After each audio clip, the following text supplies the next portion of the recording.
মানুষদের ভেতর থেকে কিছু মূর্খ লোক অচিরেই বলতে শুরু করবে, এ কি হল? এতদিন যে কেবলার উপর তারা প্রতিষ্ঠিত ছিল, আজ কিসে তাদের সেদিক থেকে ফিরিয়ে দিল? হে নবী, তুমি তাদের বলে দাও, পূর্ব পশ্চিম সবই আল্লাহ তাআলার জন্য। আল্লাহ তাআলা যাকে ইচ্ছা তাকে সঠিক পথে পরিচালিত করেন। এভাবেই আমি তোমাদের এক মধ্যপন্থী মানব দলে পরিণত করেছি, যেন তোমরা দুনিয়ার অন্যান্য মানুষদের উপর হেদায়েতের সাক্ষী হয়ে থাকতে পারো, এবং একইভাবে রসুলও তোমাদের উপর সাক্ষী হয়ে থাকতে পারে। যে কেবলার উপর তোমরা এতদিন প্রতিষ্ঠিত ছিলে, আমি তা এই উদ্দেশ্যেই নির্ধারণ করেছিলাম, যাতে করে আমি এ কথাটা জেনে নিতে পারি যে তোমাদের মধ্যে কে রসুলের অনুসরণ করে আর কে তার কথা থেকে ফিরে যায়। তাদের উপর এটা ছিল কঠিন পরীক্ষা। অবশ্য আল্লাহ তাআলা যাদের হেদায়েত দান করেছেন তাদের কথা আলাদা। আল্লাহ তাআলা কখনো তোমাদের ঈমান বিনষ্ট করবেন না। অবশ্যই আল্লাহ তাআলা মানুষদের সাথে বড় দয়ালু ও একান্ত মেহেরবান। কেবলা পরিবর্তনের জন্য তুমি আকাশের দিকে তাকিয়ে যেভাবে আমার আদেশের অপেক্ষায় থাকতে, তা আমি অবশ্যই দেখতে পেয়েছি। তাই আমি তোমার পছন্দ মতো দিককে কেবলা বানিয়ে দিচ্ছি। এখন থেকে তোমরা এই মর্যাদা সম্পন্ন মসজিদের দিকে ফিরে নামাজ আদায় করতে থাকবে। তোমরা যেখানেই থাকো না কেন, তোমাদের মুখমণ্ডল সেদিকে ফিরিয়ে দেবে। এসব লোক যাদের কাছে আগেই কিতাব নাজিল করা হয়েছিল, তারা ভালো করেই জানো। এ ব্যাপারটা তোমার মালিকের পক্ষ থেকে আসা সম্পূর্ণ একটি সত্য ঘটনা। এ সত্ত্বেও তারা যে আচরণ করে যাচ্ছে, আল্লাহ তাআলা তা থেকে মোটেই অনবহিত নন। যাদের ইতিপূর্বে কিতাব দান করা হয়েছে, তাদের সামনে যদি তুমি দুনিয়ার সব কয়টি প্রমাণও এনে হাজির করো, তারপরেও এরা তোমার কেবলার অনুসরণ করবে না, আর এরপর তুমিও তাদের কেবলার অনুসরণকারী হতে পারো না। তাছাড়া এদের এক দলও তো আরেক দলের কেবলার অনুসরণ করে না। আমার পক্ষ থেকে এই জ্ঞান তোমাদের কাছে পৌঁছার পর তুমি যদি তাদের ইচ্ছা আকাঙ্ক্ষার অনুসরণ করো, তাহলে অবশ্যই তুমি জালেমদের দলে শামিল হয়ে যাবে। যাদের আমি কিতাব দান করেছি, এরা তাকে এত ভালো করে চেনে যেমনি এরা চেনে আপন ছেলেদের। এদের একদল সত্য গোপন করার চেষ্টা করছে, অথচ এরা তো সবকিছুই জানে। হে নবী, তুমি তাদের বলো, তোমার মালিকের পক্ষ থেকে এ হচ্ছে একমাত্র সত্য। সুতরাং কোন অবস্থায় তোমরা সন্দেহ পোষণকারীদের দলে শামিল হও না। প্রত্যেক জাতির জন্য ইবাদতের একটা দিক নির্দিষ্ট থাকে, যেদিকে সে জাতি মুখ করে দাঁড়ায়। অতএব তোমরা আসল কল্যাণের দিকে অগ্রসর হবার কাজে একে অপরের সাথে প্রতিযোগিতা করো। তোমরা যেখানেই থাকো না কেন, তিনি তোমাদের সবাইকে একই স্থানে এনে হাজির করবেন। অবশ্যই আল্লাহ তাআলা সব কিছুর উপর ক্ষমতাবান। তুমি যে কোনো স্থান থেকেই বেরিয়ে আসো না কেন, নামাজের জন্য মসজিদে হারামের দিকে মুখ ফেরাও, কেননা এটাই হচ্ছে আল্লাহ তাআলার কাছ থেকে কেবলা সংক্রান্ত সঠিক সিদ্ধান্ত। আর আল্লাহ তাআলা তোমাদের কার্যাবলী সম্পর্কে মোটেই উদাসীন নন। হে নবী, যেদিক থেকেই তুমি বেরিয়ে আসবে নামাজের জন্য, সেখান থেকেই মসজিদে হারামের দিকে মুখ ফিরিয়ে দাঁড়িয়ে যেও। এ সময় যেখানেই তুমি থাকো না কেন, সে কাবার দিকে মুখ ফিরিয়ে নেবে। তাহলে প্রতিপক্ষের লোকদের কাছে তোমাদের বিরুদ্ধে খাড়া করানোর মতো কোনো যুক্তি অবশিষ্ট থাকবে না। তাদের মধ্য থেকে যারা বাড়াবাড়ি করে, তাদের কথা অবশ্য আলাদা। তোমরা এসব ব্যক্তিদের ভয় করো না, তোমরা বরং ভয় করো আমাকে, যাতে করে আমি তোমাদের উপর আমার নিয়ামত পূর্ণ করে দিতে পারি। এর ফলে তোমরাও সঠিক পথের সন্ধান পেতে পারো। এই সঠিক পথের সন্ধান দেওয়ার জন্যই আমি এভাবে তোমাদের কাছে, তোমাদের মাঝ থেকেই একজনকে রসুল করে পাঠিয়েছি, যে ব্যক্তি প্রথমত তোমাদের কাছে আমার আয়াত পড়ে শোনাবে, দ্বিতীয়ত সে তোমাদের জীবন পরিশুদ্ধ করে দেবে, এবং তৃতীয়ত সে তোমাদের আমার কিতাব ও তার অন্তর্নিহিত জ্ঞান শিক্ষা দেবে। সর্বোপরি সে তোমাদের এমন বিষয়সমূহের জ্ঞান দান করবে যা তোমরা কখনো জানতে না। অতএব এসব অনুগ্রহের জন্য তোমরা আমাকেই স্মরণ করো, তাহলে আমিও তোমাদের স্মরণ করব। তোমরা আমার কৃতজ্ঞতা আদায় করো এবং কখনো তোমরা আমার অকৃতজ্ঞ হও না। হে মানুষ, তোমরা যারা ঈমান এনেছ, পরম ধৈর্য ও খালেস নামাজের মাধ্যমে তোমরা আমার কাছে সাহায্য প্রার্থনা করো। অবশ্যই আল্লাহ তাআলা ধৈর্যশীল মানুষদের সাথে আছেন। যারা আল্লাহ তাআলার পথে নিহত হয়েছে, তাদের তোমরা কখনো মৃত বলো না, বরং তারাই হচ্ছে আসল জীবিত মানুষ। কিন্তু এ বিষয়টির কিছুই তোমরা জানো না। আমি অবশ্যই ঈমানের দাবিতে তোমাদের পরীক্ষা করব।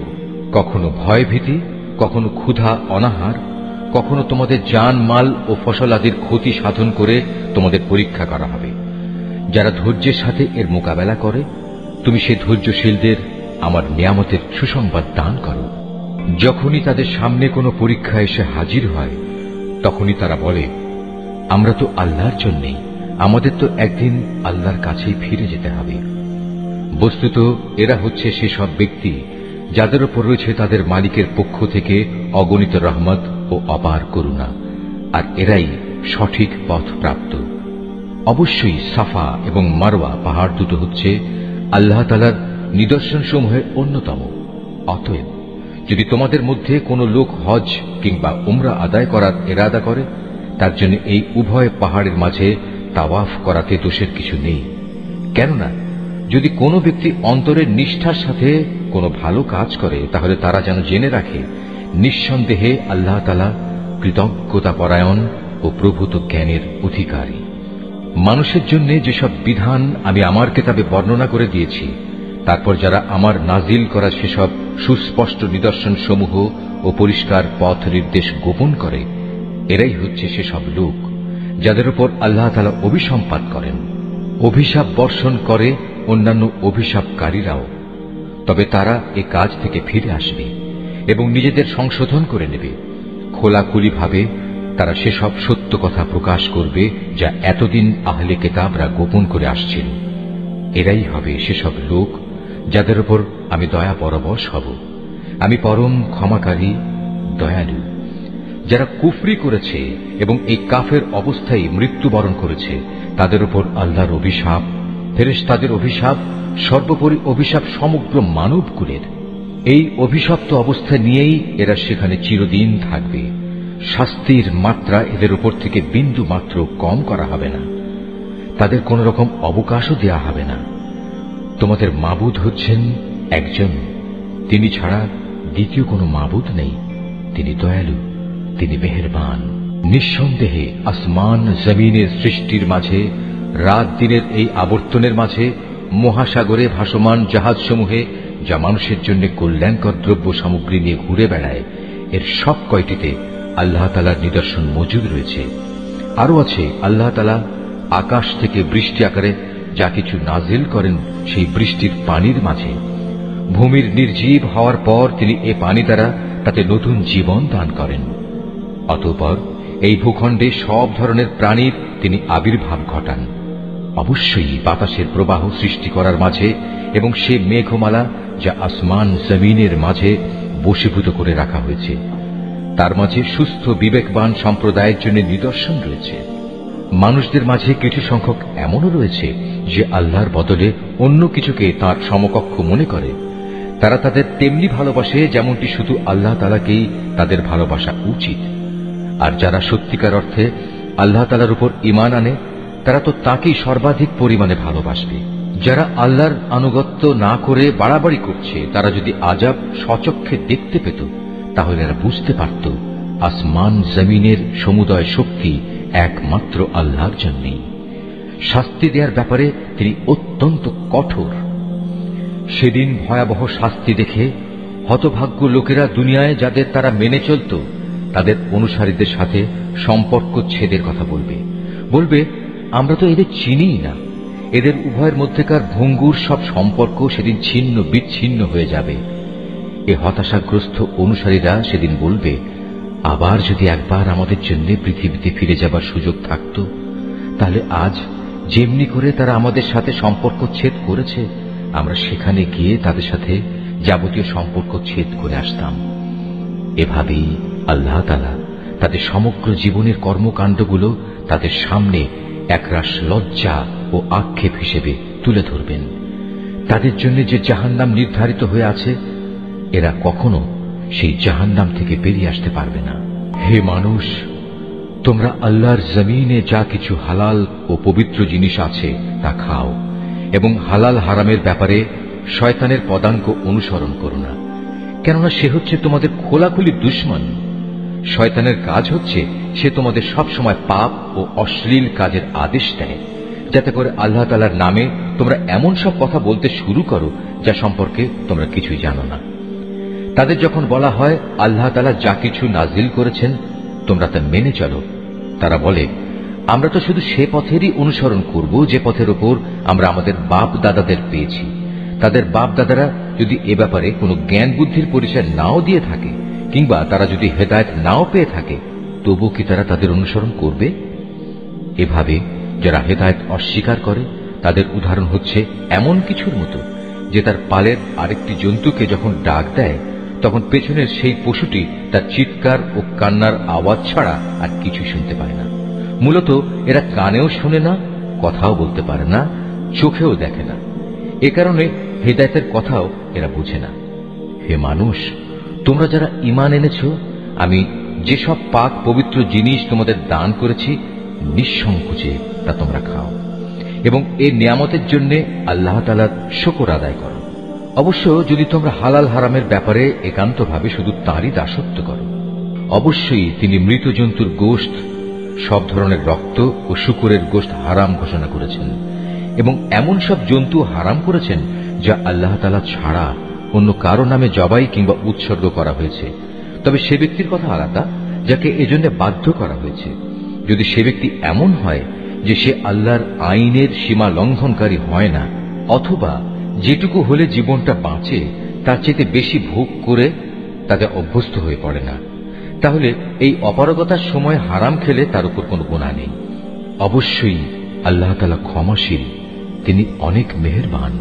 এ সত্ত্বেও যারা আল্লাহর নাজিল করা তার কিতাবের অংশবিশেষ গোপন করে রাখে এবং সামান্য বৈষয়িক মূল্যে তা বিক্রি করে দেয়, তারা এটা দিয়ে যা হাসিল করে তা হচ্ছে আগুন, যা দিয়ে তারা নিজেদের পেট ভর্তি করে রাখে।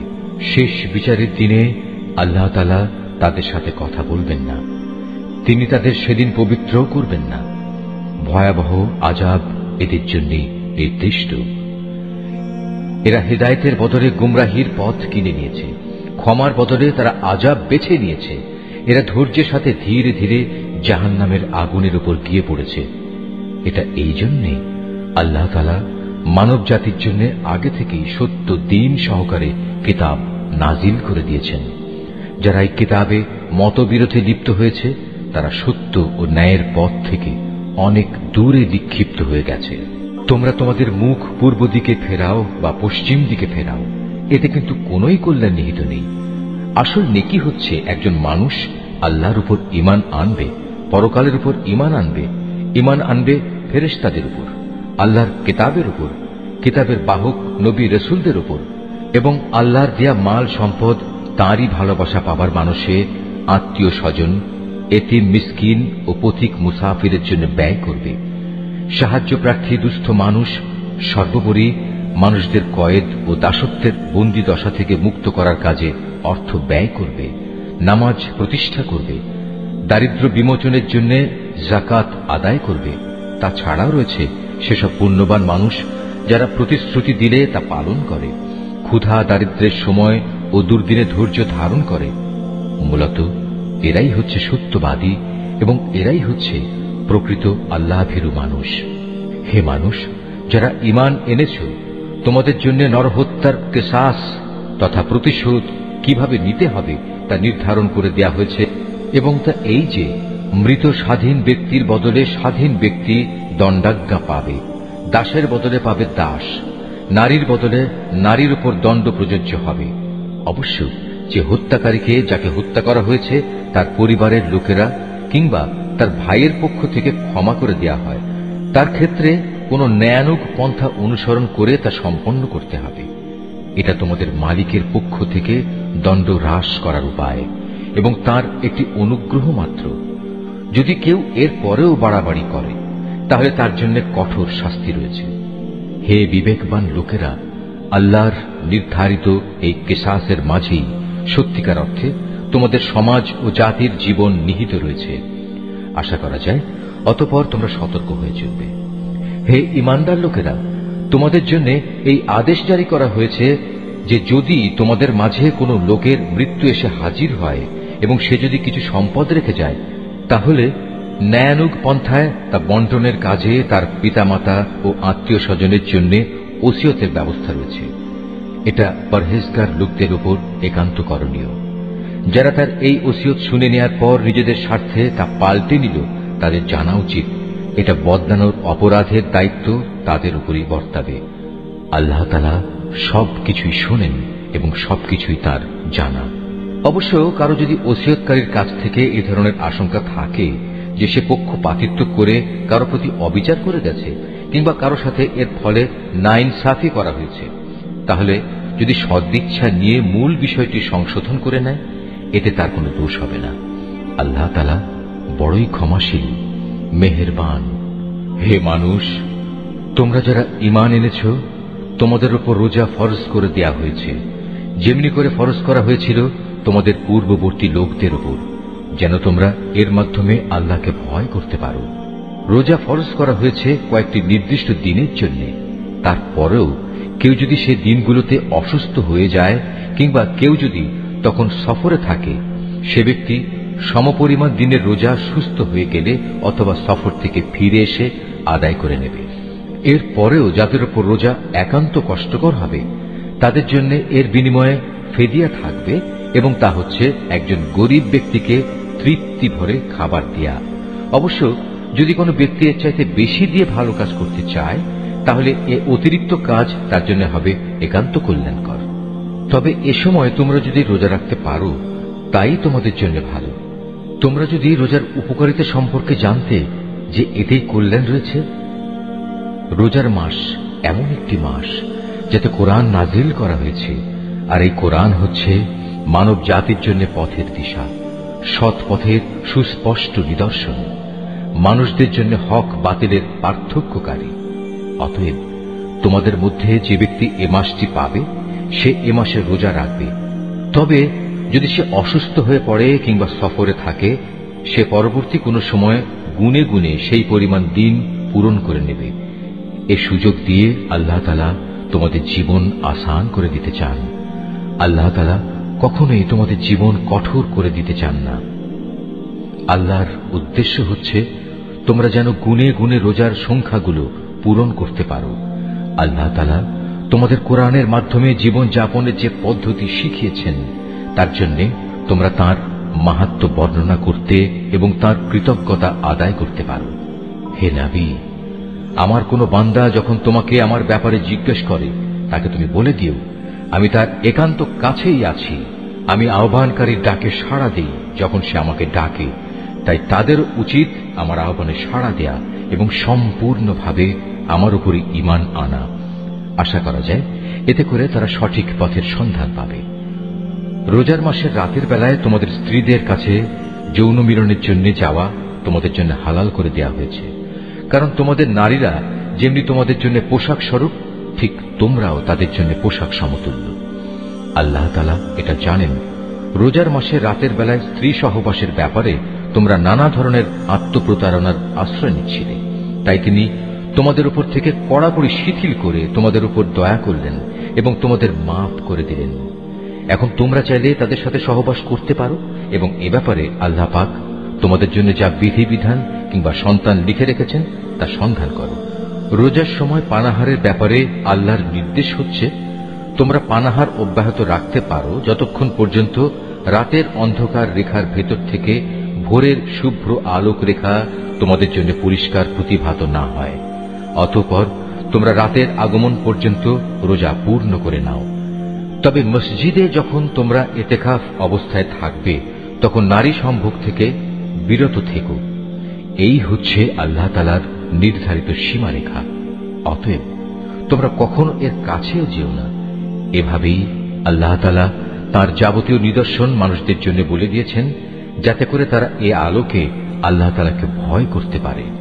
তোমরা একে অন্যের অর্থ সম্পদ অন্যায় অবৈধভাবে আত্মসাৎ করো না। আবার জেনে বুঝে অন্যায়ভাবে অন্যের সম্পদ ভোগ করার জন্য এর একাংশ বিচারকদের সামনে ঘুষ কিংবা উপঢৌকন হিসেবেও পেশ করো না। হে নবী, তারা তোমাকে নতুন চাঁদগুলো ও তাদের বাড়া কমা সম্পর্কে জিজ্ঞেস করবে। তুমি তাদের বলে দাও, মূলত এগুলো হচ্ছে মানব জাতির জন্য একটি স্থায়ী সময় নির্ঘণ্ট, যার মাধ্যমে মানুষরা দিন তারিখ সম্পর্কে জানতে পারে। তাছাড়া এর মাধ্যমে লোকেরা হজের সময়সূচিও জেনে নিতে পারে। এহরাম বাঁধার পর পেছন দরজা দিয়ে ঘরে প্রবেশ করার মাঝে কোনো সওয়াব নেই। আসল নেকি হচ্ছে কে আল্লাহ তাআলাকে ভয় করল তা দেখা। এখন থেকে ঘরে ঢোকার সময় সামনের দুয়ার দিয়েই তোমরা আসা যাওয়া করো। তোমরা একমাত্র আল্লাহ তাআলাকে ভয় করবে। তোমরা আল্লাহ তাআলার পথে সেসব লোকের সাথে লড়াই করো যারা তোমাদের সাথে লড়াই করে, কিন্তু কোনো অবস্থায় সীমা লঙ্ঘন করো না, কারণ আল্লাহ তাআলা কখনো সীমা লঙ্ঘনকারীদের পছন্দ করেন না। যেখানেই তোমরা তাদের পাও সেখানেই তোমরা তাদের হত্যা করো। যেসব স্থান থেকে তারা তোমাদের বহিষ্কার করে দিয়েছে তোমরাও তাদের সেসব স্থান থেকে বের করে দাও। জেনে রেখো, ফিতনা, ফাসাদ, দাঙ্গা হাঙ্গামা, নরহত্যার চাইতেও বড় অপরাধ তোমরা কাবা ঘরের পাশে কখনো তাদের সাথে যুদ্ধে লিপ্ত হলো না, যতক্ষণ পর্যন্ত তারা সেখানে তোমাদের আক্রমণ না করে। তারা যদি তোমাদের সাথে যুদ্ধ করে তাহলে তোমরাও তাদের সাথে যুদ্ধ করো। এভাবেই কাফেরদের শাস্তি দেয়া হয়। তবে তারা যদি যুদ্ধ বিগ্রহ থেকে ফিরে আসে তাহলে মনে রেখো, আল্লাহ তাআলা বড়ই ক্ষমাশীল ও দয়ার আধার। তোমরা তাদের সাথে লড়াই করতে থাকো যতক্ষণ না জমিন থেকে ফিতনা নির্মূল হয়ে যায় এবং আল্লাহর জমিনে আল্লাহর দেয়া জীবন ব্যবস্থা পূর্ণাঙ্গভাবে আল্লাহর জন্য নির্দিষ্ট হয়ে যায়। যদি তারা যুদ্ধ থেকে ফিরে আসে তবে তাদের সাথে আর কোনো বাড়াবাড়ি নয়। তবে হ্যাঁ, যারা নিজেরাই জালেম তাদের উপর এটা প্রযোজ্য নয়। একটি সম্মানিত মাসের বদলেই একটি সম্মানিত মাস আশা করা যাবে। প্রয়োজনে এ সম্মানিত মাস সমূহেও প্রতিশোধ ব্যবস্থা বৈধ হবে। এ সময়ে যদি কেউ তোমাদের উপর হস্ত প্রসারিত করে তাহলে তোমরাও তাদের উপর তেমনি হস্ত প্রসারিত করে জবাব দাও। তবে সর্বদাই আল্লাহকে ভয় করতে থাকো। মনে রেখো, যারা অপরাধ থেকে বেঁচে থাকে আল্লাহ তাআলা তাদের সাথে রয়েছেন। আল্লাহর পথে অর্থ সম্পদ ব্যয় করো। অর্থ সম্পদ আঁকড়ে ধরে নিজেদের হাতেই নিজেদের ধ্বংসের অতলে নিক্ষেপ করো না, এবং তোমরা অন্য মানুষদের সাথে দয়া অনুগ্রহ করো। নিশ্চয়ই আল্লাহ তাআলা অনুগ্রহকারী ব্যক্তিদের ভালোবাসেন। আল্লাহ তাআলা সন্তুষ্টির জন্য হজ ও ওমরা সম্পন্ন করো। পথে যদি তোমাদের কোথাও বাধা দেয়া হয় তাহলে সে স্থানে কোরবানির জন্য যা কিছু সহজভাবে হাতের কাছে পাওয়া যায় তা দিয়েই কোরবানি আদায় করে নাও। তবে কোরবানির পশু তার নির্দিষ্ট গন্তব্যস্থলে পৌঁছার আগ পর্যন্ত তোমরা তোমাদের মাথা মুন্ডন করো না। যদি তোমাদের মধ্যে কোনো ব্যক্তি অসুস্থ হয়ে পড়ে অথবা যদি তার মাথায় কোনো রোগ থাকে যে কারণে আগেই তার মাথা মুন্ডন করা প্রয়োজন হয়ে পড়ে, তাহলে সে যেন এর বিনিময়ে ফিদিয়া আদায় করে, এবং তা হচ্ছে কিছু রোজা রাখা অথবা অর্থ দান করা কিংবা কোরবানি আদায় করা। অতঃপর তোমরা যখন নিরাপদ হয়ে যাবে তখন তোমাদের কেউ যদি একসাথে হজ ও ওমরা আদায় করতে চায় তার উচিত তার সাধ্য অনুযায়ী কোরবানি আদায় করা। যদি কোরবানি করার মতো কোনো পশু সে না পায় তাহলে সে যেন হজের সময়কালে 3টি এবং তোমরা যখন বাড়ি ফিরে আসবে তখন 7টি, সর্বমোট পূর্ণ 10টি রোজা রাখে। এই সুবিধাটুকু শুধু তাদের জন্য যাদের পরিবার পরিজন আল্লাহর ঘরের আশেপাশে বর্তমান নেই। তোমরা আল্লাহকেই ভয় করো। জেনে রাখো, আল্লাহ তাআলা কঠোর আযাব প্রদানকারী বটে। হজের মাসসমূহ একান্ত সুপরিচিত। সে সময়গুলোর মধ্যে যে ব্যক্তি হজ আদায় করার মনস্থ করবে সে যেন জেনে রাখে হজের ভেতর কোনো যৌন সম্ভোগ নেই, নেই কোনো অশ্লীল গালিগালাজ বা ঝগড়াঝাটি। আর যত ভালো কাজই তোমরা করো আল্লাহ তাআলা অবশ্যই তা জানেন। হজের নিয়ত করলে এর জন্য তোমরা পাথেয় জোগাড় করে নেবে, যদিও আল্লাহর ভয়টাই হচ্ছে মানুষের সর্বোৎকৃষ্ট পাথেয়। অতএব হে বুদ্ধিমান মানুষরা, তোমরা আমাকেই ভয় করো। হজের এ সময়গুলোতে যদি তোমরা আল্লাহর অনুগ্রহ তালাশ করতে গিয়ে কোনো অর্থনৈতিক ফায়দা হাসিল করতে চাও তাতে তোমাদের কোনোই দোষ নেই। অতঃপর তোমরা যখন আরাফাতের ময়দান থেকে ফিরে আসবে তখন মুজদালিফায় মাশআরে হারামের কাছে এসে আল্লাহকে স্মরণ করবে, ঠিক যেমনি করে আল্লাহ তাআলা তোমাদের তাকে ডাকার পথ বলে দিয়েছেন তেমনি করে তাকে স্মরণ করবে। ইতিপূর্বে তোমরা আসলেই পথভ্রষ্টদের দলে শামিল ছিলে। তারপর তোমরা সে স্থান থেকে ফিরে এসো যেখান থেকে অন্য হজ পালনকারী ব্যক্তিরা ফিরে আসে। নিজেদের ভুল ভ্রান্তির জন্য আল্লাহ তাআলার কাছে ক্ষমা প্রার্থনা করো। নিঃসন্দেহে আল্লাহ তাআলা গুনাহ খাতা মাফ করে দেন, তিনি বড়ই দয়ালু। যখন তোমরা তোমাদের হজের যাবতীয় আনুষ্ঠানিকতা শেষ করে নেবে, তখন এখানে বসে আগের দিনে যেভাবে তোমরা তোমাদের পূর্বপুরুষদের গৌরবের কথা স্মরণ করতে, তেমনি করে বরং তার চেয়ে বেশি পরিমাণে এখন আল্লাহকে স্মরণ করো। মানুষদের ভেতর থেকে একদল লোক বলে, হে আমাদের মালিক, সব ভালো জিনিস তুমি আমাদের এই দুনিয়াতেই দিয়ে দাও। বস্তুত যারা এ ধরনের কথা বলে তাদের জন্য পরকালে আর কোনো পাওনাই বাকি থাকে না। আবার এ মানুষদেরই আর একদল বলে, হে আমাদের প্রতিপালক, এ দুনিয়ায়ও তুমি আমাদের কল্যাণ দান করো, পরকালেও তুমি আমাদের কল্যাণ দাও, সর্বোপরি তুমি আমাদের আগুনের আযাব থেকে নিষ্কৃতি দাও। এ ধরনের লোকদের তাদের নিজ নিজ উপার্জন মোতাবেক তাদের যথার্থ হিস্সা রয়েছে। আল্লাহ তাআলাই হচ্ছেন দ্রুত হিসাব গ্রহণকারী। হাতে গোনা হজের এ কয়টি দিনে বেশি পরিমাণে আল্লাহকে স্মরণ করো। হজের পর যদি কেউ তাড়াহুড়ো করে দুদিনের মধ্যে মিনা থেকে মক্কায় ফিরে আসে, তাতে যেমন কোনো দোষ নেই, তেমনি যদি কোনো ব্যক্তি সেখানে আরো বেশি অপেক্ষা করতে চায়, তাতেও কোনো দোষ নেই। এই নিয়ম হচ্ছে তার জন্য যে আল্লাহকে ভয় করেছে। তোমরা শুধু আল্লাহ তাআলাকে ভয় করো এবং জেনে রাখো একদিন তোমাদের তাঁর কাছেই জড়ো করা হবে। মানুষদের মাঝে এমন লোকও আছে পার্থিব জীবনে যার কথা তোমাকে খুবই উৎফুল্ল করবে। তার মনে যা কিছু আছে তার উপর সে আল্লাহ তাআলাকে সাক্ষী বানায়, কিন্তু এর প্রকৃত পরিচয় হচ্ছে সে ভীষণ ঝগড়াটে ব্যক্তি। আবার সে যখন আল্লাহর জমিনের কোথাও ক্ষমতার আসনে বসতে পারে, তখন সে নানা প্রকারে অশান্তি সৃষ্টি করতে শুরু করে, জমিনের শস্য ক্ষেত্র বিনাশ করে, জীবজন্তুর বংশ নির্মূল করতে চায়। মূলত আল্লাহ তাআলা কখনো বিপর্যয় সৃষ্টিকারী মানুষদের পছন্দ করেন না। যখন তাকে বলা হয় ফিতনা ফাসাদ সৃষ্টি না করে তুমি আল্লাহ তাআলাকে ভয় করো, তখন তাকে মিথ্যা অহংকারে পেয়ে বসে, যা গুনাহর সাথে মেশানো থাকে। মূলত এ চরিত্রের লোকের জন্য জাহান্নামী যথেষ্ট, আর তা হচ্ছে একান্ত নিকৃষ্টতম ঠিকানা। এ মানুষদের ভেতর আবার এমন কিছু লোক রয়েছে যারা আল্লাহ তাআলার এতটুকু সন্তুষ্টি লাভের জন্য নিজের জীবন পর্যন্ত বিক্রি করে দেয়। আল্লাহ তাআলা এ ধরনের বান্দাদের প্রতি সত্যিই অনুগ্রহশীল। হে ইমানদার লোকেরা, তোমরা পুরোপুরি ইসলামের ছায়াতলে এসে যাও এবং কোনো অবস্থায় অভিশপ্ত শয়তানের পদাঙ্ক অনুসরণ করো না, কেননা শয়তান হচ্ছে তোমাদের প্রকাশ্যতম দুশমন।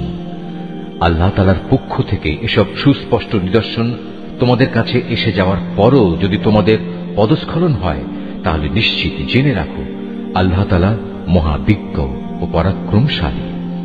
তারা কি সেদিনের অপেক্ষা করছে যখন আল্লাহ তাআলা স্বয়ং তার ফেরেশতা সহ মেঘের ছায়া দিয়ে এখানে আসবেন এবং তখন তাদের ভাগ্যের চূড়ান্ত ফয়সালা হয়ে যাবে। সব কয়টি ব্যাপার সর্বশেষে তার কাছেই উপনীত হবে। তুমি বনী ইসরায়েলদের জিজ্ঞেস করো, কি পরিমাণ সুস্পষ্ট নিদর্শন আমি তাদের দান করেছি। আমি তাদের বলেছি, যার কাছে হেদায়েতের নিয়ামত আসার পর সে নিজে তা বদলে ফেলে, তার জন্য আল্লাহ তাআলা কঠোর শাস্তি দানকারী। যারা আল্লাহ তাআলাকে অস্বীকার করেছে তাদের জন্য তাদের এ পার্থিব জীবনটা খুব লোভনীয় করে সাজিয়ে রাখা হয়েছে। এরা ইমানদার ব্যক্তিদের বিদ্রূপ করে, অথচ এই ইমানদার ব্যক্তি যারা আল্লাহ তাআলাকে ভয় করেছে, শেষ বিচারের দিন তাদের মর্যাদা এদের তুলনায় অনেক বেশি হবে। আল্লাহ তাআলা যাকে চান তাকে অপরিমিত রিজিক দান করেন। একসময় সব মানুষ একই উম্মতের অন্তর্ভুক্ত ছিল, পরে এরা নানা দলে উপদলে বিভক্ত হয়ে তাদের স্রষ্টাকেই ভুলে গেল। তখন আল্লাহ তাআলা সঠিক পথের অনুসারীদের সুসংবাদবাহী আর গুনাহগারদের জন্য আযাবের সতর্ককারী হিসেবে নবীদের পাঠালেন। তিনি সত্যসহ গ্রন্থ নাজিল করলেন, যেন তা মানুষদের এমন পারস্পরিক বিরোধ সমূহের চূড়ান্ত ফয়সালা করতে পারে যে ব্যাপারে তারা মতবিরোধ করে। তাদের কাছে সুস্পষ্ট হেদায়েত পাঠানো সত্ত্বেও তারা পারস্পরিক বিদ্রোহ ও বিদ্বেষ সৃষ্টির জন্য মতবিরোধ করেছে। অতঃপর আল্লাহ তাআলা তাদের সবাইকে স্বীয় ইচ্ছায় সেই সঠিক পথ দেখালেন, যার ব্যাপারে ইতিপূর্বে তাদের মধ্যে মতবিরোধ সৃষ্টি হয়েছিল। আল্লাহ তাআলা যাকে চান তাকে সঠিক পথ দেখান।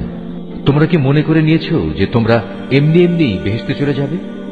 এখনো পূর্ববর্তী নবীদের অনুসারীদের বিপদের মতো কিছুই তোমাদের উপর নাজিল হয়নি। তাদের উপর বহু ধরনের বিপর্যয় ও সংকট এসেছে। কঠোর নির্যাতনে তারা নির্যাতিত হয়েছে, কঠিন নিপীড়নে তারা শিহরিত হয়ে উঠেছে। এমনকি স্বয়ং আল্লাহর নবী ও তার সঙ্গী সাথীরা অত্যাচারে অতিষ্ঠ হয়ে এক পর্যায়ে এই বলে আর্তনাদ করে উঠেছে, আল্লাহ তাআলার সাহায্য কবে আসবে? আল্লাহ তাআলা তাঁর প্রিয়জনদের সান্ত্বনা দিয়ে বললেন, অবশ্যই আল্লাহ তাআলার সাহায্য অতি নিকটে। তারা তোমার কাছে জানতে চাইবে তারা কি কি খাতে খরচ করবে। তুমি তাদের বলে দাও, যা কিছুই তোমরা তোমাদের পিতামাতার জন্য, আত্মীয় স্বজনদের জন্য, এতিম অসহায় মিসকিনদের জন্য এবং মুসাফিরদের জন্য খরচ করবে, তাই আল্লাহ তাআলা গ্রহণ করবেন। যা ভালো কাজ তোমরা করবে আল্লাহ তাআলা তা অবশ্যই জানতে পারবেন। সত্য প্রতিষ্ঠা ও অসত্য নির্মূল করার জন্য যুদ্ধ তোমাদের উপর ফরজ করে দেওয়া হয়েছে, আর এটাই তোমাদের ভালো লাগে না। কিন্তু তোমাদের জেনে রাখা উচিত, এমন কোন জিনিস তো থাকতে পারে যা তোমাদের ভালো লাগে না, অথচ তাই তোমাদের জন্য কল্যাণকর। আবার একইভাবে এমন কোন জিনিস যা তোমাদের খুবই ভালো লাগবে, কিন্তু পরিণামে তা হবে তোমাদের জন্য খুবই ক্ষতিকর। আল্লাহ তাআলাই সব চাইতে ভালো জানেন, তোমরা কিছুই জানো না। সম্মানিত মাস ও তাতে যুদ্ধ করা সম্পর্কে তারা তোমাকে জিজ্ঞেস করবে। তুমি তাদের বলে দাও, এই মাসে যুদ্ধ বিগ্রহ করা অনেক বড় গুনার কথা, কিন্তু আল্লাহর কাছে এর চাইতে বড় গুনাহ হচ্ছে আল্লাহর পথ থেকে মানুষদের ফিরিয়ে রাখা, আল্লাহকে অস্বীকার করা, খানায় কাবার দিকে যাওয়ার পথ রোধ করা ও সেখানকার অধিবাসীদের সেখান থেকে বের করে দেয়া। আর আল্লাহদ্রোহিতার ফিতনা, ফাসাদ, হত্যাকাণ্ডের চাইতেও অনেক বড় অন্যায়। এ কারণেই এরা তোমাদের সাথে এ মাসসমূহে লড়াই বন্ধ করে দেবে বলে তুমি ভেবো না। তারা তো পারলে বরং তোমাদের সবাইকে তোমাদের ইসলামী জীবন বিধান থেকেও ফিরিয়ে দিতে চাইবে। যদি তোমাদের কোনো ব্যক্তি তার দ্বীন থেকে ফিরে যায়, অতঃপর সে মৃত্যু মুখে পতিত হয় এমন অবস্থায় যে সে সুস্পষ্ট কাফের ছিল, তাহলে তারাই হবে সে লোক যাদের যাবতীয় কর্মকাণ্ড দুনিয়া আখিরাতে বিফলে যাবে, আর এরাই হবে জাহান্নামের অধিবাসী। সেখানে তারা চিরদিন থাকবে। যারা ঈমান এনেছে, যারা হিজরত করেছে এবং আল্লাহর পথে জিহাদ করেছে, তারাই আল্লাহ তাআলার পক্ষ থেকে অনুগৃহীত হবার আশা করতে পারে। আল্লাহ তাআলা ক্ষমাশীল, অত্যন্ত দয়ালু। হে নবী, এরা তোমাকে মদ ও জুয়া সম্পর্কে জিজ্ঞেস করবে। তুমি তাদের বলে দাও, এই দুটো জিনিসের মধ্যে অনেক বড় ধরনের পাপ রয়েছে। যদিও মানুষের জন্য এর কিছু কিছু ব্যবসায়িক উপকারিতাও রয়েছে, কিন্তু এ উভয়ের ধ্বংসকারী গুনাহ তার ব্যবসায়িক উপকারিতার চাইতে অনেক বেশি। তারা তোমাকে এও জিজ্ঞেস করে তারা নেক কাজে কি কি খরচ করবে। তুমি তাদের বলো, দৈনন্দিন প্রয়োজন পূরণের পর যা অতিরিক্ত তাই। আল্লাহ তাআলা এভাবে তোমাদের জন্য তাঁর আয়াতসমূহ খুলে খুলে বলে দেন, যাতে করে তোমরা এ নিয়ে চিন্তা ভাবনা করতে পারো। এ নির্দেশ তোমাদের ইহকাল ও পরকালের কল্যাণের জন্যই। তোমাকে তারা এতিমদের ব্যাপারে জিজ্ঞেস করবে। তুমি বলো, তাদের জন্য গৃহীত সব পন্থাই উত্তম। যদি তোমরা তোমাদের ধন সম্পদ তাদের সাথে মিশিয়ে ফেলো, তাতে কোনো দোষ নেই, কারণ তারা তো তোমাদেরই ভাই। আর আল্লাহ তাআলা এটা ভালো করেই জানেন কে ন্যায়ানুগ পন্থায় আছে আর কে ফাসাদি স্বভাবের লোক। আল্লাহ তাআলা চাইলে এ ব্যাপারে আরো অধিক কড়াকড়ি আরোপ করতে পারতেন। নিঃসন্দেহে আল্লাহ তাআলা ক্ষমতাবান এবং কুশলীও। তোমরা কখনো কোনো মুশরিক নারী বিয়ে করো না, যতক্ষণ না তারা ঈমান আনে। মনে রেখো, একজন মুসলমান দাসীও একজন ঐতিহ্যবাহী মুশরিক নারীর চাইতে উত্তম, যদিও এ মুশরিক নারীটি তোমাদের বেশি ভালো লাগে। হে মুসলিম মহিলারা, তোমরা কখনো কোনো মুশরিক পুরুষদের বিয়ে করো না, যতক্ষণ না তারা আল্লাহর উপর ঈমান আনে। কেননা একজন ঈমানদার দাসও একজন উঁচু খানদানের মুশরিক ব্যক্তির চাইতে ভালো, যদিও এ মুশরিক ব্যক্তিটি তোমাদের ভালো লাগে। আসলে এরা তোমাদের জাহান্নামের আগুনের দিকেই ডেকে নেবে। আর আল্লাহ তাআলা হামেশাই তার মুমিন বান্দাদের তার আদেশ বলে জান্নাত ও ক্ষমার দিকে আহ্বান জানান, এবং এজন্যে তিনি তার আয়াতসমূহ মানুষদের কাছে স্পষ্ট করে বর্ণনা করেন, যাতে করে তারা উপদেশ গ্রহণ করতে পারে। হে নবী, তারা তোমার কাছ থেকে মহিলাদের মাসিক ঋতুকাল ও এ সময়ে তাদের সাথে দৈহিক মিলন সম্পর্কে জানতে চাইবে। তুমি তাদের বলো, আসলে মহিলাদের এ সময়টা হচ্ছে একটি অপবিত্র ও কষ্টকর অবস্থা। কাজেই ঋতুস্রাবকালে তাদের সঙ্গ বর্জন করবে এবং তোমরা দৈহিক মিলনের জন্য তাদের কাছে যেও না, যতক্ষণ না তারা পুনরায় পবিত্র হয়। অতঃপর তারা যখন পুরো পাক সাফ হয়ে যায় তখন তোমরা তাদের কাছে যাও।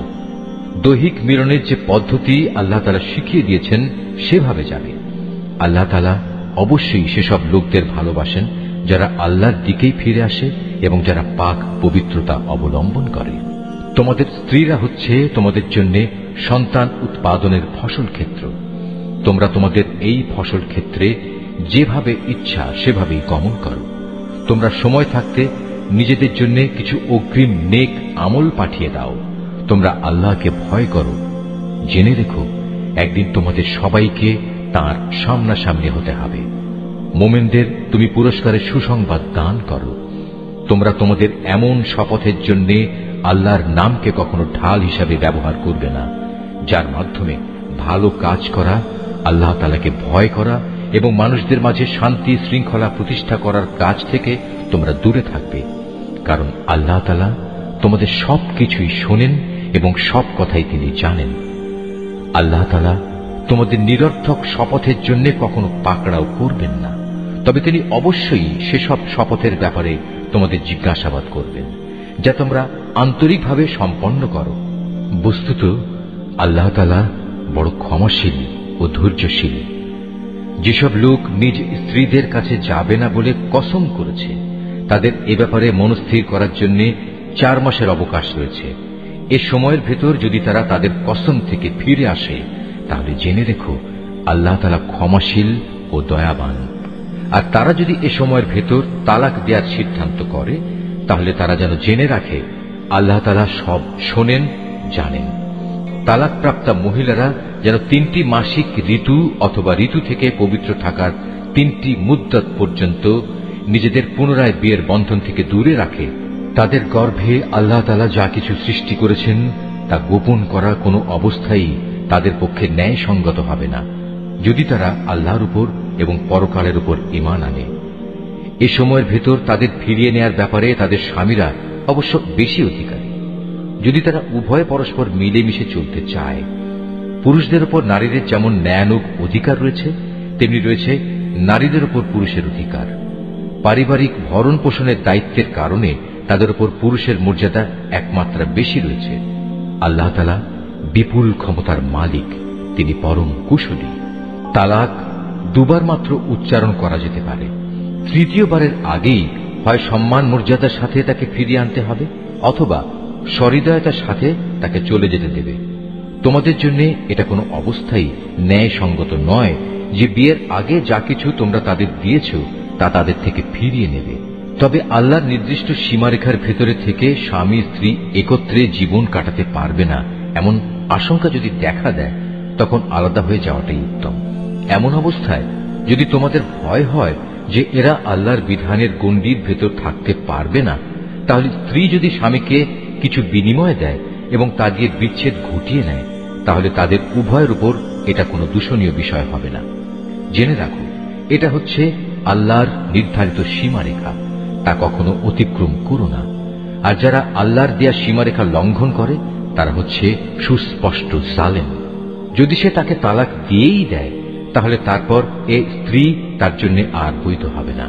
হ্যাঁ, যদি তাকে অপর কোনো স্বামী বিয়ে করে এবং নিয়ম মাফিক তাকে তালাক দেয় এবং পরবর্তী পর্যায়ে তারা যদি সত্যি মনে করে তারা এখন স্বামী স্ত্রীর অধিকার সম্পর্কে আল্লাহর সীমারেখা মেনে চলতে পারবে, তাহলে পুনরায় বিয়ে বন্ধনে ফিরে আসাতে তাদের উপর কোনো দোষ নেই।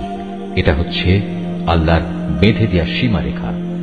যারা এ সম্পর্কে অবগত আছে আল্লাহ তাআলা তাদের জন্য এই নির্দেশ সুস্পষ্ট করে পেশ করেন। যখন তোমরা স্ত্রীদের তালাক দাও এবং তারা যখন তাদের অপেক্ষার সময় ইদ্দত পূর্ণ করে নেয় তখন হয় মর্যাদার সাথে তাদের ফিরিয়ে আনো, নতুবা ভালোভাবে তাদের বিদায় করে দাও। শুধু কষ্ট দেওয়ার উদ্দেশ্যে কখনো তাদের আটকে রেখো না, এতে তোমরা আল্লাহর নির্ধারিত সীমারেখাই লঙ্ঘন করবে।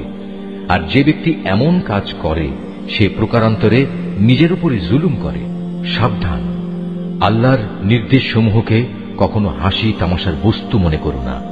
স্মরণ করো তোমরা ছিলে অজ্ঞ।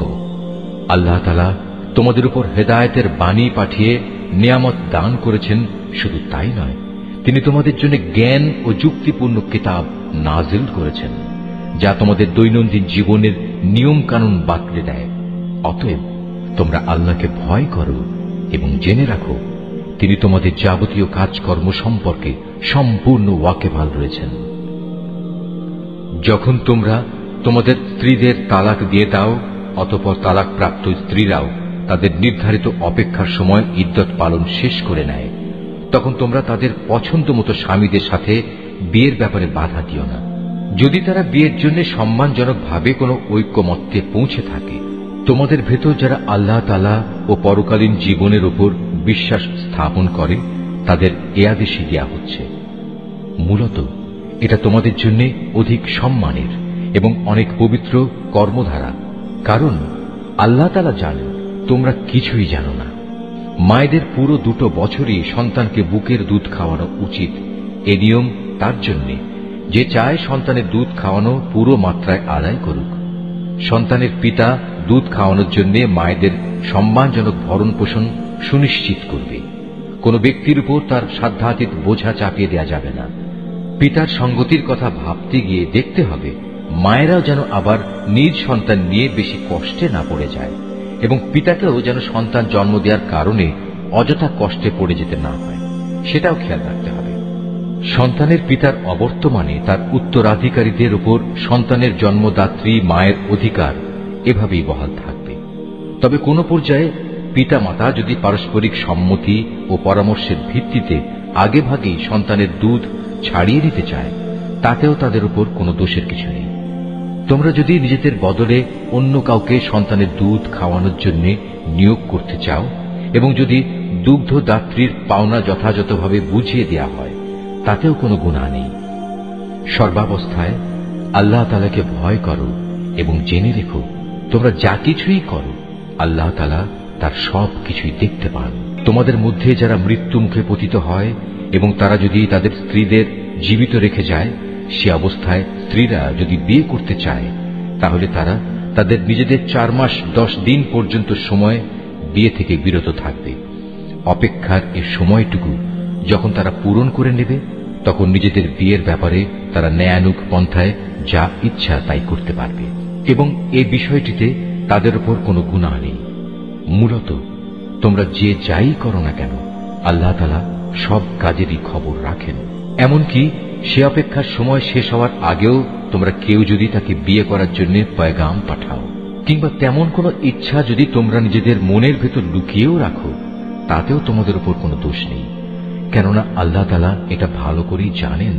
তাদের কথা অবশ্যই তোমরা বারবার মনে করবে, কিন্তু সাবধান, আড়ালে আবডালে থেকে গোপনে তাদের বিয়ের কোনো প্রতিশ্রুতি দিও না। তাদের সাথে কখনো তোমাদের কথা বলতে হলে তা বলবে সম্মানজনক পন্থায়, আর ইদ্যত অপেক্ষার শরীয়ত সম্মত সময় শেষ হবার আগে কখনো তার সাথে বিয়ের সংকল্প করো না। জেনে রেখো, তোমাদের মনের সব ইচ্ছা অভিসন্ধির কথা কিন্তু আল্লাহ তাআলা ভালো করেই জানেন। অতএব তোমরা একমাত্র তাঁর থেকেই সতর্ক হও, এবং একথাও জেনে রেখো আল্লাহ তাআলা অত্যন্ত ধৈর্যশীল, মহান ক্ষমাশীল।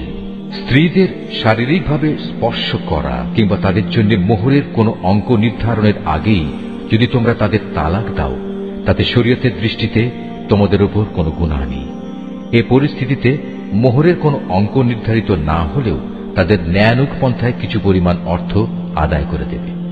ধনী ব্যক্তির উপর থাকবে নিজ ক্ষমতা অনুযায়ী, এবং গরিব ব্যক্তির উপর থাকবে তার সঙ্গতি অনুযায়ী।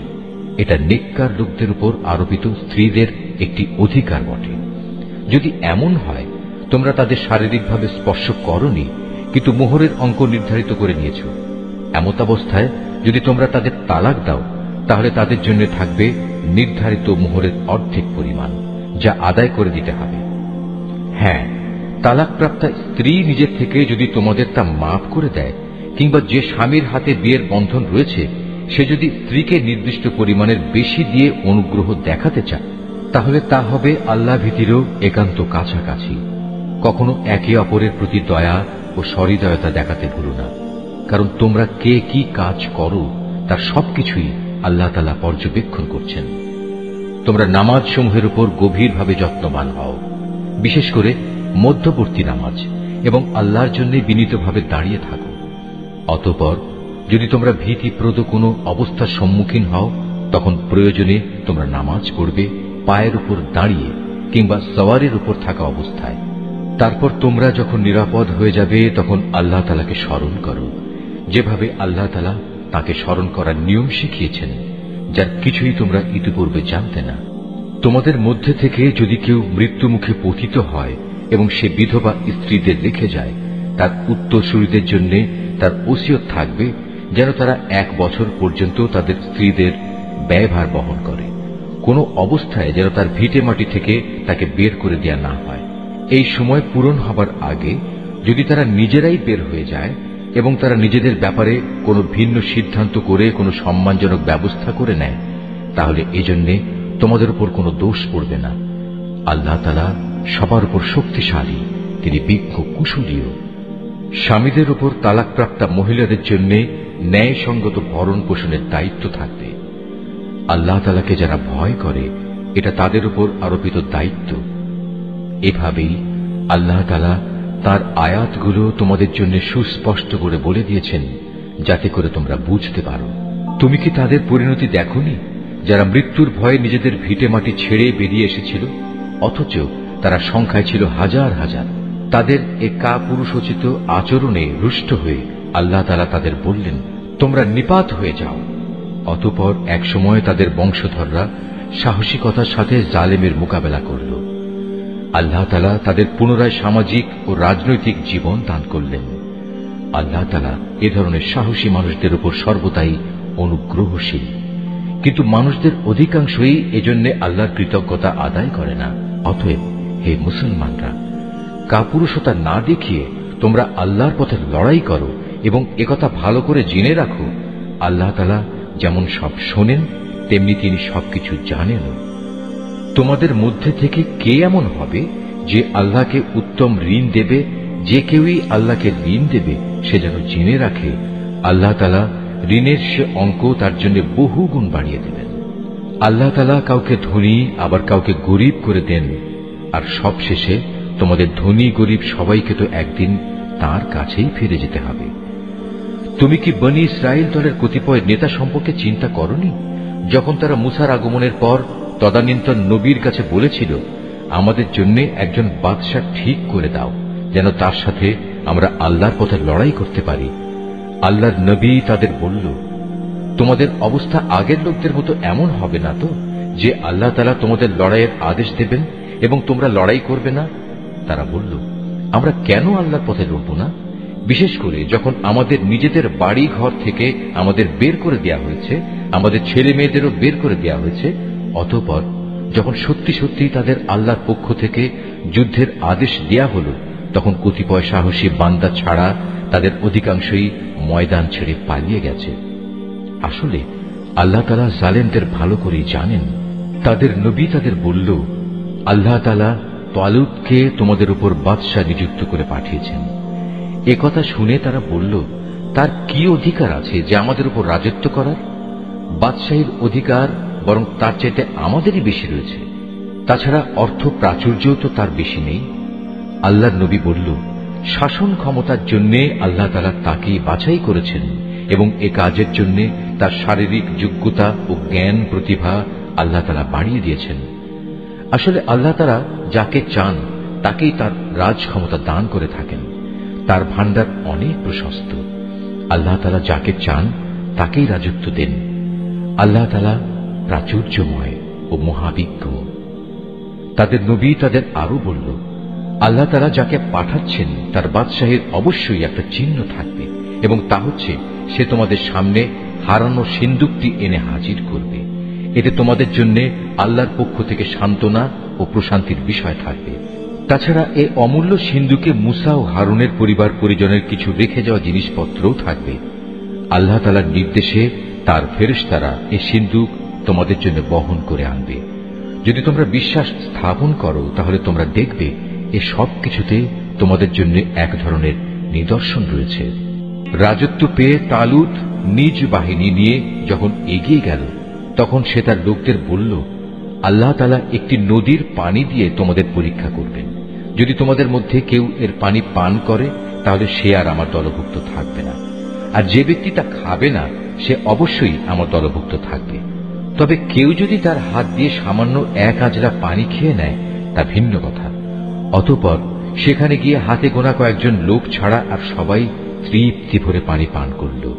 এই কয়েকজন লোক যারা তার কথায় তার সাথে ঈমান এনেছিল, তারা এবং তালুত যখন নদী পার হয়ে এগিয়ে গেল তখন তারা নিজেদের দীনতা দেখে বলে উঠল, হে আল্লাহ, আজ জালুত এবং তার বিশাল বাহিনীর মোকাবেলা করার শক্তি আমাদের নেই। এ সময় তাদেরই সাথী বন্ধুরা যারা জানত তাদের আল্লাহর সামনে হাজির হতে হবে, তারা বলল, ইতিহাসে এমন অনেকবারই দেখা গেছে আল্লাহর সাহায্য নিয়ে একটি ক্ষুদ্র দলও বিশাল সেনাবাহিনীর উপর জয়ী হয়েছে। কেননা আল্লাহ তাআলা ধৈর্যশীলদের সাথেই থাকেন। তারপর যখন সে তার সৈন্য নিয়ে মোকাবেলা করার জন্য দাঁড়ালো তখন তারা আল্লাহর কাছে সাহায্য চেয়ে বলল, হে আমাদের মালিক, তুমি আমাদের সবরের তৌফিক দান করো, দুশমনের মোকাবেলায় আমাদের কদম অটল রাখো এবং অবিশ্বাসী কাফেরদের মোকাবেলায় তুমি আমাদের সাহায্য করো। লড়াইয়ের ময়দানে তারা তাদের পর্যুদস্ত লাঞ্ছিত করে দিল এবং দাউদ আল্লাহর সাহায্য নিয়ে জালুতকে হত্যা করল। আল্লাহ তাআলা তাকে দুনিয়ার রাজত্ব দান করলেন এবং তাকে রাজ ক্ষমতা চালানোর কৌশল শিক্ষা দিলেন। আল্লাহ তাআলা তাকে নিজ ইচ্ছা মতো আরো বহু বিষয়ের জ্ঞান দান করলেন। আসলে আল্লাহ তাআলা যদি যুগে যুগে একদল লোককে দিয়ে আর একদল লোককে শায়েস্তা না করতেন তাহলে এই ভূখণ্ড ফিতনা ফাসাদে ভরে যেত, কিন্তু আল্লাহ তাআলা তা চাননি। কেননা আল্লাহ তাআলা এ সৃষ্টিগুলোর উপর বড়ই অনুগ্রহশীল। এ কিতাবে বর্ণিত এসব ঘটনা হচ্ছে আল্লাহর এক একটা নিদর্শন মাত্র, যা যথাযথভাবে আমি তোমাকে শুনিয়েছি। এর কোন ঘটনাই তো তুমি জানতে না। তুমি অবশ্যই আমার পাঠানো নবী রসুলদের একজন। এই যে নবী রসুলরা রয়েছে এদের কাউকে কারো উপর আমি বেশি মর্যাদা দান করেছি। এদের মধ্যে এমনও কেউ ছিল যাদের সাথে আল্লাহ তাআলা কথা বলেছেন এবং এর মাধ্যমে কারো মর্যাদা তিনি বাড়িয়ে দিয়েছেন। আমি মরিয়মের ছেলে ঈসাকে কতিপয় উজ্জ্বল নিদর্শন দিয়েছিলাম, অতঃপর পবিত্র রূহের মাধ্যমে তাকে আমি সাহায্য করেছি। আল্লাহ তাআলা চাইলে তাদের আগমনের পর যাদের কাছে এসব উজ্জ্বল নিদর্শন এসেছে তারা কখনো মারামারিতে লিপ্ত হতো না, কিন্তু রাসূলদের পর তারা দলে উপদলে বিভক্ত হয়ে গেল। অতঃপর তাদের মধ্যে কিছু লোক ঈমান আনল, আবার তাদের কিছু লোক আল্লাহ তাআলা ও তার নবীকে অস্বীকার করল। অথচ আল্লাহ পাক চাইলে এরা কেউই যুদ্ধ বিগ্রহে লিপ্ত হতো না, কিন্তু আল্লাহ তাআলা যা চান তাই করেন। হে ঈমানদাররা, তোমরা যারা ঈমান এনেছ, আমার দেয়া ধন সম্পদ থেকে আমার পথে ব্যয় করো সেদিনটি আসার আগে, যেদিন কোনো বেচাকেনা চলবে না, কোন রকম বন্ধুত্ব ভালোবাসাও কাজে আসবে না, না সেদিন কারো কাছ থেকে কোনো সুপারিশ গ্রহণ করা হবে। মূলত এদিনের অস্বীকারীরাই হচ্ছে জালেম। মহান আল্লাহ তাআলা, তিনি ছাড়া দ্বিতীয় কোনো ইলাহ নেই। তিনি চিরঞ্জীব, তিনি অনাদি সত্তা। ঘুম তো দূরের কথা, সামান্য তন্দ্রাও তাকে আচ্ছন্ন করে না। আসমান সমূহ ও জমিনে যা কিছু আছে তার সবকিছুরই একচ্ছত্র মালিকানা তাঁর। কে এমন আছে যে তার দরবারে বিনা অনুমতিতে সুপারিশ করবে? তাদের বর্তমান ভবিষ্যতের সবকিছুই তিনি জানেন। তার জানা বিষয়সমূহের কোনো কিছুই কারো জ্ঞানের সীমা পরিসীমার আয়ত্তাধীন হতে পারে না। তবে কিছু জ্ঞান যদি তিনি কাউকে দান করে থাকেন তবে তা ভিন্ন কথা। তার বিশাল সাম্রাজ্য আসমান জমিনের সবকিছুই পরিবেষ্টন করে আছে। এই উভয়টির হেফাজত করার কাজ কখনো তাকে পরিশ্রান্ত করে না। তিনি পরাক্রমশালী ও অসীম মর্যাদাবান। আল্লাহর দ্বীনের ব্যাপারে কোনো জোর জবরদস্তি নেই, কারণ সত্য এখানে মিথ্যা থেকে পরিষ্কার হয়ে গেছে। তোমাদের মধ্যে যদি কোনো ব্যক্তি বাতিল মতাদর্শকে অস্বীকার করে আল্লাহর দেয়া জীবনাদর্শের উপর ঈমান আনে, সে যেন এর মাধ্যমে এমন এক শক্তিশালী রশি ধরল যা কোনোদিনই ছিঁড়ে যাবার নয়। আল্লাহ তাআলা সবকিছুই শোনেন এবং সবকিছুই জানেন। যারা আল্লাহর উপর ঈমান আনে আল্লাহ তাআলাই হচ্ছেন তাদের সাহায্যকারী বন্ধু তিনি জাহেলিয়াতের অন্ধকার থেকে তাদের ঈমানের আলোতে বের করে নিয়ে আসেন। অপরদিকে যারা আল্লাহকে অস্বীকার করে বাতিল শক্তিসমূহই হয়ে থাকে তাদের সাহায্যকারী, তা তাদের দিনের আলোক থেকে কুফরির অন্ধকারের দিকে নিয়ে যায়।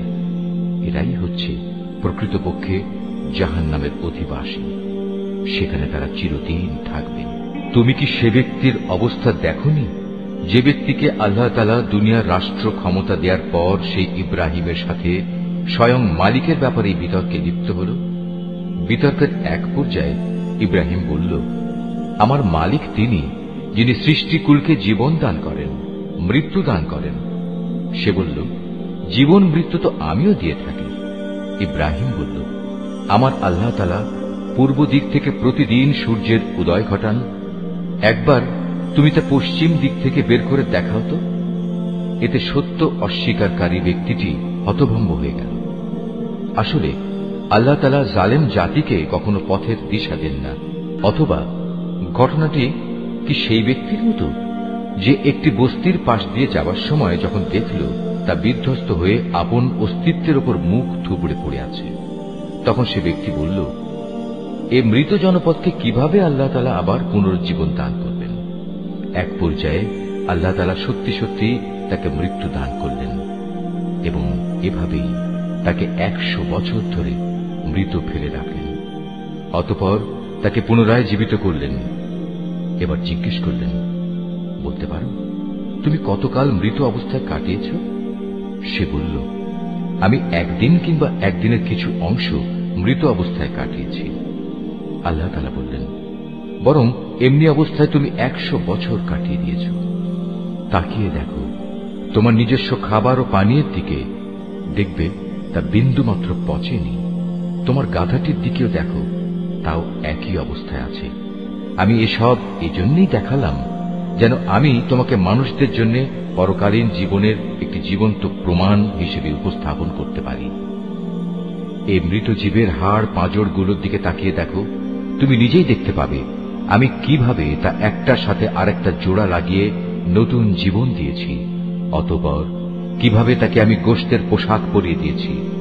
অতএব এভাবে আল্লাহর দেখানো এ বিষয়টি যখন তার কাছে পরিষ্কার হয়ে গেল, তখন সে বলে উঠল, আমি এটা জানি, অবশ্যই আল্লাহ তাআলা সব কিছুর উপর ক্ষমতাবান। আরো স্মরণ করো যখন ইব্রাহিম বলল, হে মালিক, মৃতকে তুমি কিভাবে পুনরায় জীবিত করো তা আমাকে একটু দেখিয়ে দাও। আল্লাহ তাআলা বললেন, কেন, না দেখে কি তুমি বিশ্বাস করো না? ইব্রাহিম বলল, হ্যাঁ প্রভু, আমি বিশ্বাস করি, কিন্তু এর দ্বারা আমার মন একটু সান্ত্বনা পাবে, এই যা। আল্লাহ তাআলা বললেন, তুমি বরং এক কাজ করো, 4টি পাখি ধরে আনো, অতঃপর আস্তে আস্তে এই পাখিগুলোকে তোমার কাছে পোষ মানিয়ে নাও, যাতে ওদের নাম তোমার কাছে পরিচিত হয়ে যায়। তারপর তাদের শরীর কেটে কয়েক টুকরা ভাগ করো, তাদের কাটা এক একটি টুকরো এক একটি পাহাড়ের উপর রেখে এসো। অতঃপর ওদের সবার নাম ধরে তুমি ডাকো, দেখবে জীবন্ত পাখিতে পরিণত হয়ে ওরা তোমার কাছে দৌড়ে আসবে। তুমি জেনে রাখো, আল্লাহ তাআলা মহা শক্তিশালী, বিজ্ঞ, কুশলী। যারা নিজেদের ধন সম্পদ আল্লাহ তাআলার পথে খরচ করে তাদের উদাহরণ হচ্ছে একটি বীজের মতো, যে বীজটি বপন করার পর তা থেকে একে একে 7টি শীষ বেরুল, আবার এর প্রতিটি শীষে রয়েছে 100 শস্য দানা। আসলে আল্লাহ তাআলা যাকে চান তাকে বহু গুণ বৃদ্ধি করে দেন। আল্লাহ তাআলা অনেক প্রশস্ত, অনেক বিজ্ঞ। যারা আল্লাহ তাআলার পথে নিজেদের ধন সম্পদ ব্যয় করে এবং ব্যয় করে তা প্রচার করে বেড়ায় না, খোঁটা দেয় না এবং কষ্টও দেয় না, এজন্য তাদের মালিকদের কাছে তাদের জন্য পুরস্কার সংরক্ষিত রয়েছে। শেষ বিচারের দিন এদের কোনো ভয় নেই। তাদের সেদিন দুশ্চিন্তাগ্রস্ত হতে হবে না। একটুখানি সুন্দর কথা বলা এবং উদারতা দেখিয়ে ক্ষমা করে দেয়া সেই দানের চাইতে অনেক ভালো। যে দানের পরিণামে কষ্টই আসে, আল্লাহ তাআলা কারোরই মুখাপেক্ষী নন, তিনি পরম ধৈর্যশীল বটে। হে ঈমানদার বান্দারা, তোমরা উপকারের খোঁটা দিয়ে এবং অনুগৃহীত ব্যক্তিকে কষ্ট দিয়ে তোমাদের দান সদকা বরবাদ করে দিও না, ঠিক সেই হতভাগ্য ব্যক্তির মতো যে শুধু লোক দেখানোর উদ্দেশ্যে দান করে সে আল্লাহ তাআলা ও পরকালের উপর বিশ্বাস করে না। তার দানের উদাহরণ হচ্ছে যেন একটি মসৃণ শিলাখণ্ডের উপর কিছু মাটির আবরণ পড়ল, সেখানে মুষলধারে বৃষ্টিপাত হল, অতঃপর তা পাথরটিকে শক্ত করে রেখে গেল।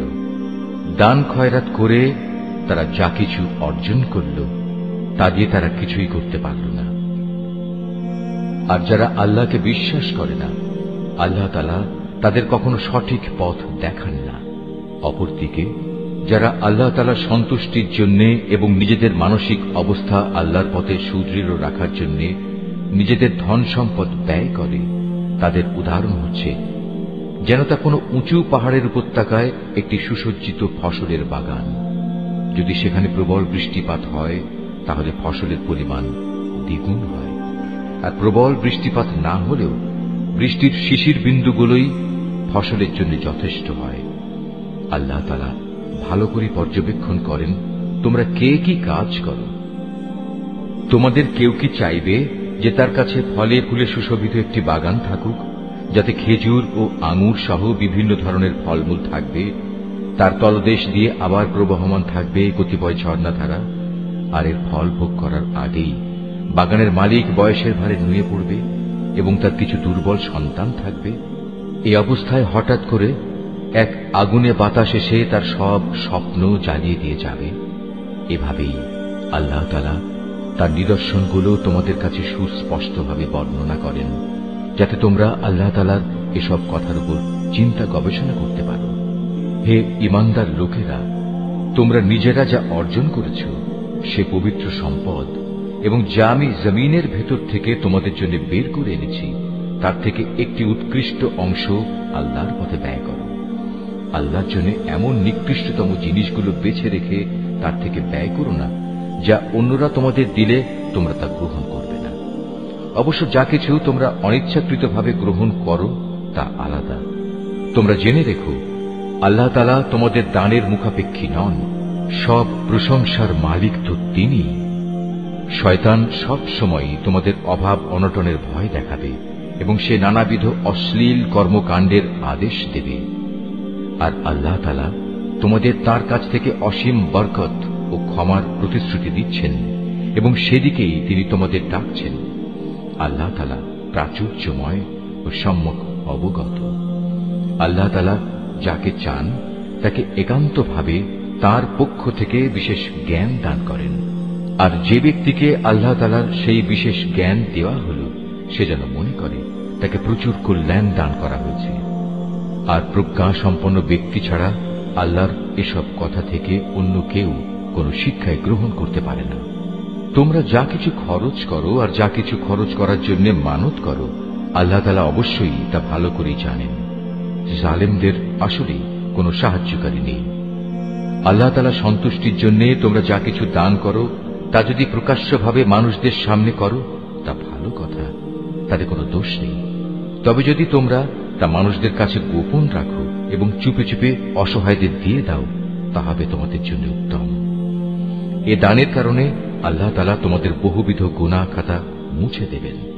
আর তোমরা যাই করো না কেন, আল্লাহ তাআলা সবকিছু সম্পর্কে ওয়াকিবহাল রয়েছেন। যারা তোমার কথা শোনে না তাদের হেদায়েতের দায়িত্ব তোমার উপর নয়, তবে আল্লাহ তাআলা যাকে চান তাকে সঠিক পথ দেখান। তোমরা যা দান সদকা করো এটা তোমাদের জন্য কল্যাণকর, কারণ তোমরা তো এজন্যই খরচ করো যেন আল্লাহর সন্তুষ্টি অর্জন করতে পারো।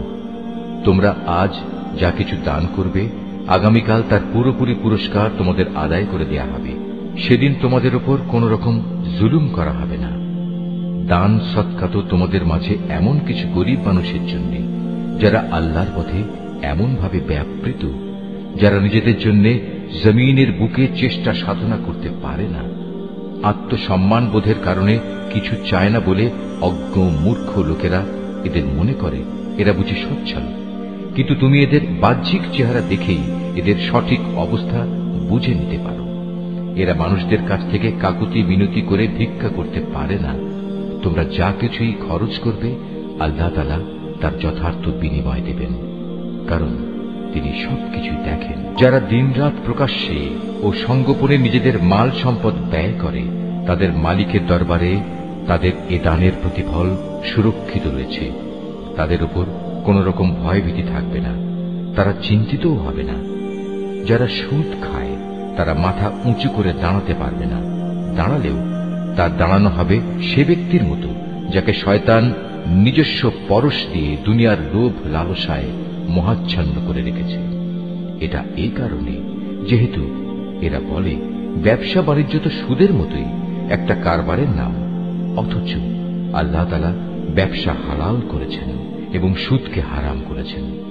তাই তোমাদের যার যার কাছে তার মালিকের পক্ষ থেকে সুদ সংক্রান্ত এই উপদেশ পৌঁছেছে সে অতঃপর সুদের কারবার থেকে বিরত থাকবে। আগে এ আদেশ আসা পর্যন্ত যে সুদ সে খেয়েছে তা তো তার জন্য অতিবাহিত হয়েই গেছে, তার ব্যাপার একান্তই আল্লাহ তাআলার সিদ্ধান্তের উপর। কিন্তু এরপর যে ব্যক্তি আবার সুদী কারবারে ফিরে আসবে তারা অবশ্যই জাহান্নামের অধিবাসী হবে, সেখানে তারা চিরদিন থাকবে। আল্লাহ তাআলা সুদ নিশ্চিহ্ন করেন, অপরদিকে দান সৎকার পবিত্র কাজকে তিনি উত্তরোত্তর বৃদ্ধি করেন। আল্লাহ তাআলা তার নিয়ামতের প্রতি অকৃতজ্ঞ পাপিষ্ঠ ব্যক্তিদের কখনো পছন্দ করেন না। তবে যারা সত্যিকার অর্থে আল্লাহ তাআলার উপর ঈমান এনেছে এবং ভালো কাজ করেছে, নামাজ প্রতিষ্ঠা করেছে, যাকাত আদায় করেছে, তাদের সেদিন কোনো ভয় থাকবে না, তারা সেদিন চিন্তিতও হবে না। হে ঈমানদার লোকেরা, তোমরা সুদের ব্যাপারে আল্লাহকে ভয় করো। আগের সুদী কারবারের যেসব বকেয়া আছে তোমরা তা ছেড়ে দাও, যদি সত্যিই তোমরা আল্লাহর উপর ঈমান আনো। যদি তোমরা এমনটি না করো তাহলে অতঃপর আল্লাহ তাআলা ও তাঁর রাসূলের পক্ষ থেকে তোমাদের বিরুদ্ধে যুদ্ধের ঘোষণা থাকবে। আর যদি এখনো তোমরা আল্লাহর দিকে ফিরে আসো তাহলে তোমরা তোমাদের মূলধন ফিরে পাবার অধিকারী হবে।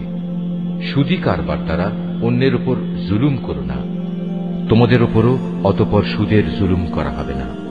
সে ঋণ গ্রহীতা ব্যক্তি কখনো যদি অভাবগ্রস্ত হয়ে পড়ে তাহলে তার উপর চাপ দিও না, বরং তার সচ্ছলতা ফিরে আসা পর্যন্ত তাকে অবকাশ দাও।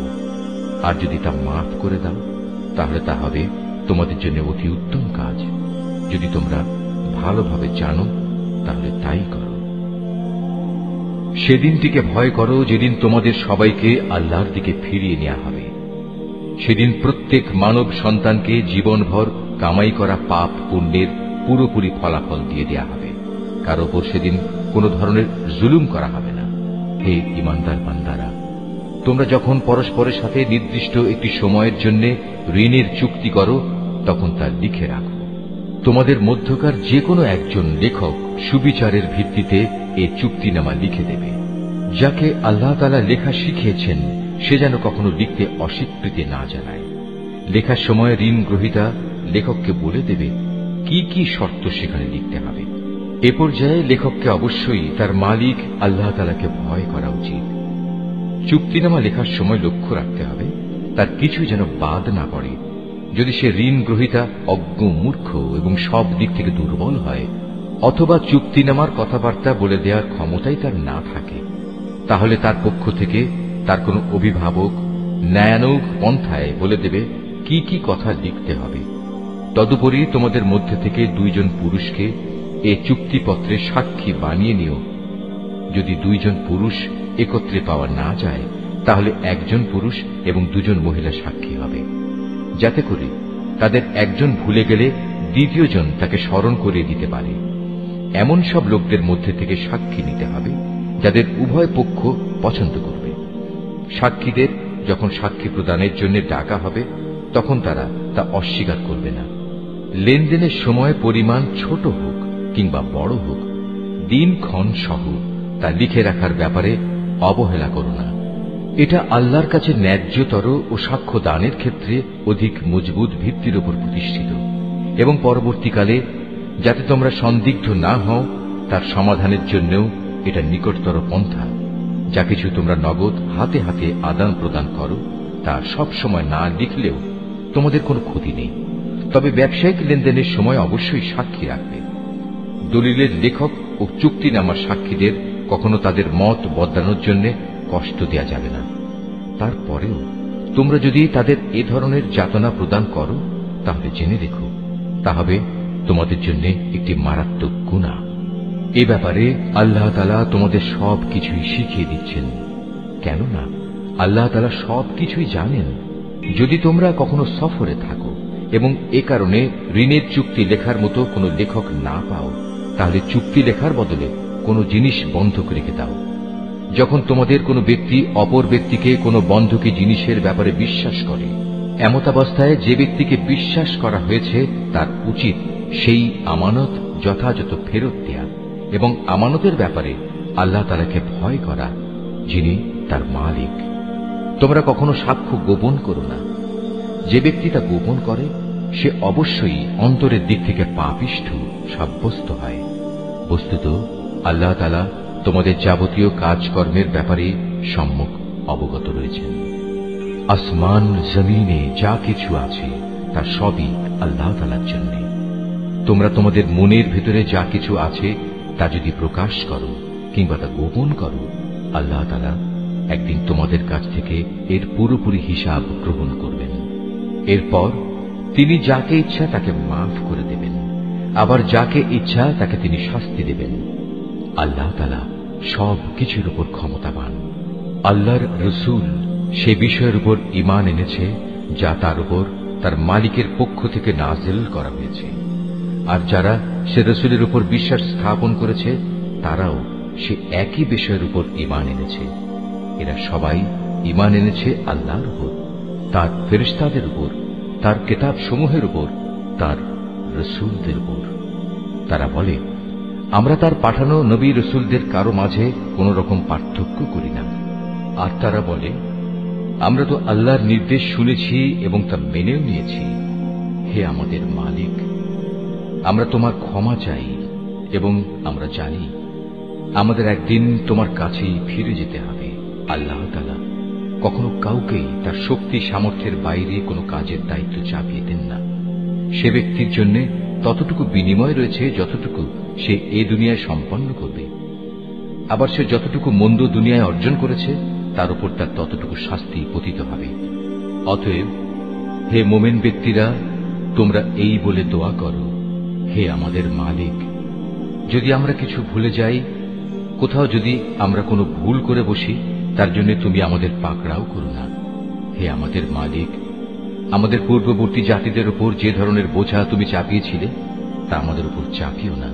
হে আমাদের মালিক, যে বোঝা বইবার সামর্থ্য আমাদের নেই তা তুমি আমাদের উপর চাপিয়ে দিও না। তুমি আমাদের উপর মেহেরবানি করো, তুমি আমাদের মাফ করে দাও, আমাদের উপর তুমি দয়া করো। তুমি আমাদের একমাত্র আশ্রয়দাতা বন্ধু। অতএব কাফেরদের মোকাবেলায় তুমি আমাদের সাহায্য করো।